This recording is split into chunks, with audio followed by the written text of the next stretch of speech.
గౌరవ గురువు గారికి వందనములు మరియు శుభోదయము.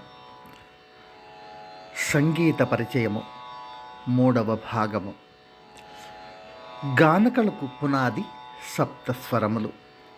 ఈ సప్తస్వరముల పేర్లు షడ్జమము, రిషభము, గాంధారము, మధ్యమము, పంచమము, దైవతము, నిషాదము. ఈ సప్తస్వరాలు నెమలికూత షడ్జమముగను, వృషభధ్వని రిషభముగను, మేక శబ్దము గాంధారముగను, క్రౌంచపక్షి పలుకులు మధ్యమముగను, వసంత ఋతువులో కోకిలకూత పంచమము, గుర్రపు ధ్వని దైవతముగను, ఏనుగు ఘీంకారము నిషాదముగను పుట్టినట్లు పూర్వులు తెలియచేసినారు. పాడునప్పుడు ఈ సప్తస్వరములు మొదటి అక్షరములలో అనగా సా, రే, గా, మా, ప, ద, ని అని వాడబడుచున్నవి. సప్తస్వరములు తెలుసుకున్నాము. మరి సంగీతము. ఈ సంగీతము గీతం వాద్యం చ నృత్యం చ త్రయం సంగీతముచ్యతే.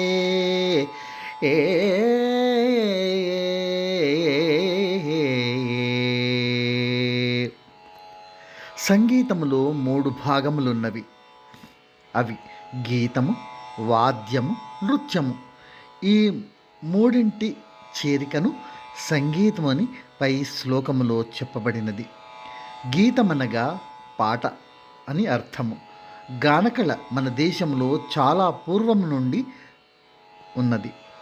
మానవోత్పత్తి అయిన తోడని మానవ హృదయములో సంగీతము ఏదో ఒక రకముగా ఏర్పడినది. లోన ఏదో ఒక కూని రాగము, ఏదో ఒక వేళలో పాడని మానవుడు ప్రపంచమున ఉండడు. ఆ కూని రాగమే క్రమేణ పాటల్లోనికి అనగా పల్లె పాటల్లోకి వచ్చింది. ఎవరెవరికి ఏ ఏ కూని రాగము ఇష్టమో ఆ రాగమునకు తర్వాత తరమున సరి అయిన పదములు అమర్చి తమకిష్టమైన భావములను ఆ పదములలో ఇమిడ్చి పాడుచు మానవులు గానకళను మొదలుపెట్టిరి. దేశకాల పరిస్థితులను బట్టి మానవుని బుద్ధి చాతుర్యముతో పాటు ఆ కొన్ని రాగము కొంత మార్పులకు చెంది ఔన్నత్యమును పొందుచు వచ్చెను. ఇలా సంగీతం విషయము శ్రీ వెంకటమఖి పురందరదాసుల వారు, త్యాగరాజస్వామి వారు, శ్యామశాస్త్రి గారు, ముత్తుస్వామి దీక్షితుల వారు మొదలగు వారు గానకళను చక్కదిద్ది ప్రపంచంలోకెల్లా మన హిందూ సంగీతముతో సరితూగు సంగీతము లేదనునంతటి ఔన్నత్యమునకు తెచ్చియున్నారు. వారికి మనమందరము కృతజ్ఞులము. ఈరోజు హెచ్చు స్థాయి స్వరములు 3 కాలములో గానం చేసుకుందాము. సరే గ మ పద ని సా సా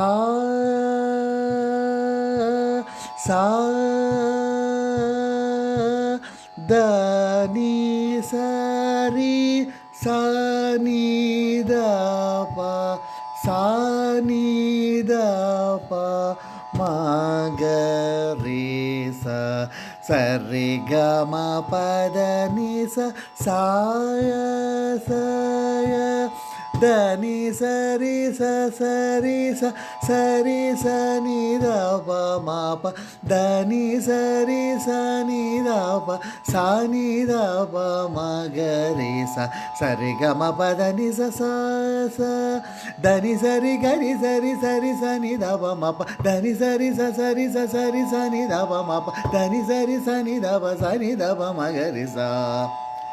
వింటున్న ఎందరో మహానుభావులందరికీ వందనములు.